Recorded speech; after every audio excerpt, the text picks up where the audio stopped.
Bagaimana orang kafir ngepung Rasulullah dan mereka dari depan matanya dihalangi, dari belakang dihalangi, sehingga ketika Rasulullah keluar mereka tidak melihat. Itu ya nyata ya, jadi makanya ngaji ya. Jadi kan keren. Oh ini ada sekian tafsir, terus gue ngomong kan kayak wong alim keren. Nah tak kata siapa? Ono rekamannya. Tapi orang ngaji dewe. Tak tahu kata siapa? Ada rekamannya. Lah aku takut ada kata siapa Gus? Tak dudono kitab e. Lah apa? Dudono rekaman. Iku sampai zaman akhir kan wis maju. Soalnya sing rido kan. Enak kok kan jadi orang alim enak. Nanti itu jadi orang alim ya rugi. Tadi nanti kan gitu. Syabdul Qadir masuk surga. Entah ini gelombang kedua dan para penggemarnya. Jadi akhirnya sing alim tenan yang mlebu swarga, sing kedua dan para penggemarnya. Iku ora usah alim kan, cukup penggemar.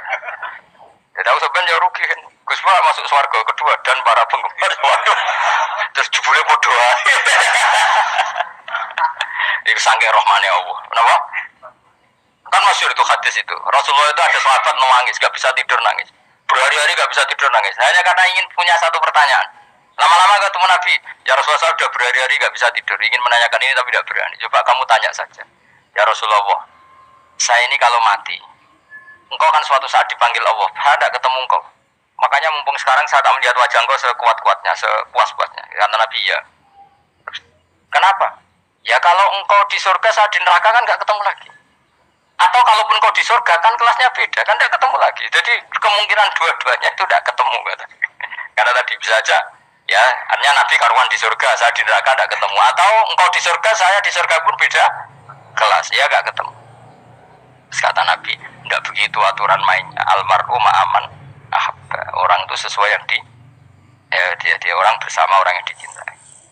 Jadi ya saya harus ikhlas kalau kamu saingi kan. Ya takdir no. Wasawana ni bodoh kali mengatasi wakai angker tau itu ngekei peringatan sirah kumeng wakai kita kikil hamzatin angker tak. Waib dari saniyati alifan angker tak kumatasili ala nasil hamzah. Wa itu khali alifin wa pun alif bin al-musahal antara hamzah sing ditasil wal ukhralan ya wa tarkilan tinggal itu khali.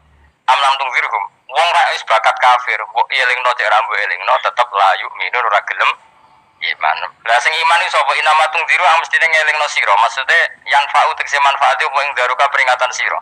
Peringatanmu manfaat man ing wong itaba kang anut sapa man adzikra ing Qur'an tegese Qur'an.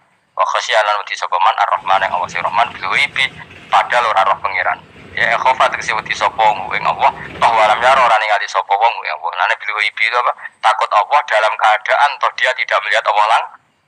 Mereka tak tafsiri bil ghaibi barang gaib ning Indonesia terjemahnya hantu. Melihat alam gaib itu maknanya apa dalam bahasa Indonesia?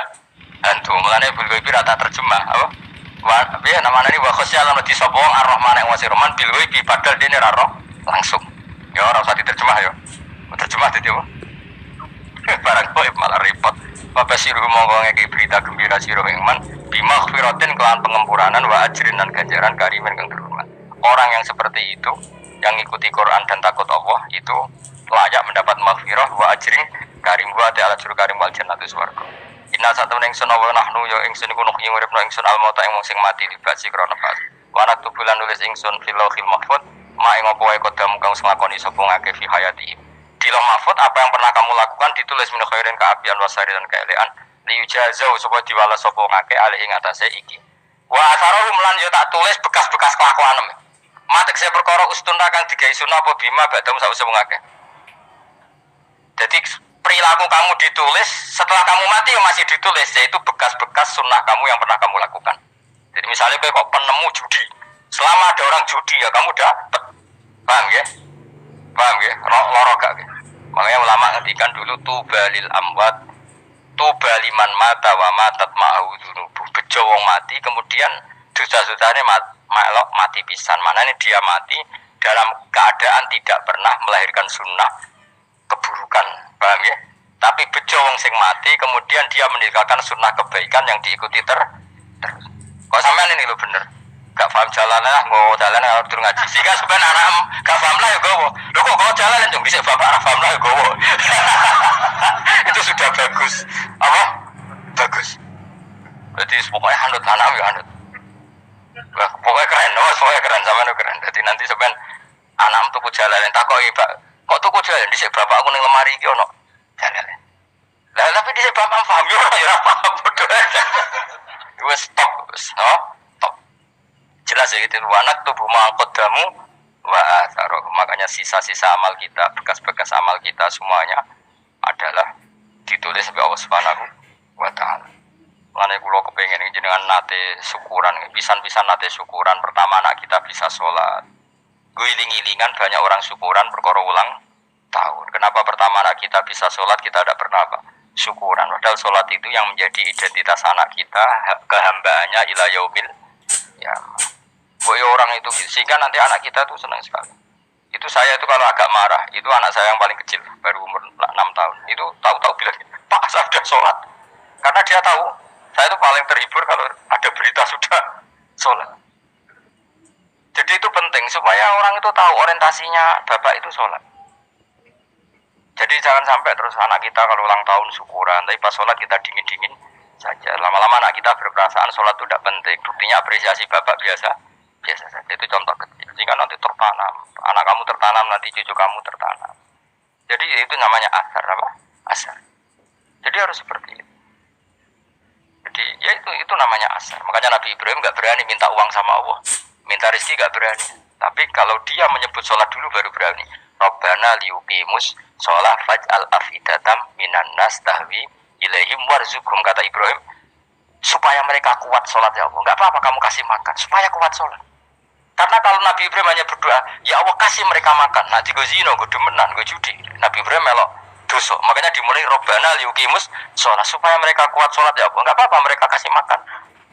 Tadi supaya ini sholat jadi pokok. Kenapa kita makan? Supaya kuat sholat. Andai kan Ibrahim hanya berdoa supaya kasih makan mereka, kemudian kekuatan itu dipakai maksiat, Ibrahim kan ikut dosa. Itu sirinya kenapa doanya Robbana liyuqimus sholat ya. Jadi kata liyuqimus sholat didahulukan, apa? Supaya mereka kuat sholat. Maka kasihlah makan, kasihlah rezeki. Jadi supaya sholat jadi pusat orientasi. Itu harus dilatih. Ya tentu kamu latihnya sidik-sidik. Wong anake sapa kan gitu, tapi ini kan cerita aja. Maksudnya orangnya biasa wae, maksudnya iku mau cerita. Kowe gelo ya monggo, terus mutung ra ngaji ya monggo, gampang. Kowe ra ngaji, aku golek murid kok kowe gampang. Kowe golek guru kowe aku kangelan. Ya maksudnya sing gelem ngalah teko ini kan. Oh, liyane larang kang nyewane. Wa asarohum lan bekas-bekasnya mereka. Makanya ketika Ahmad bin Hanbal itu ahli hadis, karena selagi riwayatnya dia dipakai orang tahu Rasulullah itu karena ahli hadis. Bener sing paling hebat tentu qala Rasulullah. Tapi apa artinya qala Rasulullah kalau gak diriwayatkan dari ulama sampai kita? Tapi apa artinya sampai kita nak gak ono sing ngalahi maca ngene iki. Buruhno maca ngene. Paham ge? Ayo jajal ke tuku kitab Musnad Ahmad. Nak ora roh gudi larang ngono to. Mergo ora ono sing maca ora roh isine, paling kenangane apa? Budi larang. Tapi baru kayak nasi mojo kemudian bisa, ini juga asar. Terus kan kalau oleh niru, aku semati ngorek jalan. Oleh niru, tapi ojo niru sesate. Orang jadi karu-karuan. Jadi Imam Suyuti tuh, tafsirku udah di ngono. Udah dirusak kabeh. Wa atarohum mastun nabi ba'dahu. Kalau suwun gitu dilatih, kalau anak-anak sampean mulai bisa sholat, tunjukkan kalau anda senang lewat syukuran atau lewat apa. Ya harus besar-besaran. Tunjukkan kalau kamu mengapresiasi secara senang, karena itu identitas kita. Apa identitas kita? Wa kullu shay'in lan ing saben-saben perkara. Nasobahu bi fi'lin fasih utawa nasbuhu ta nasabe lafat kullu shay'in bi fi'lin lan fi'il yufasir. Nasbuhu ta nasabe lafat kullu shay'in bi fi'lin lan fi'il yufasiru kan nafsiri ing fi'il apa dawa ahsainaku. Ahsaina kullu shay'in ahsai.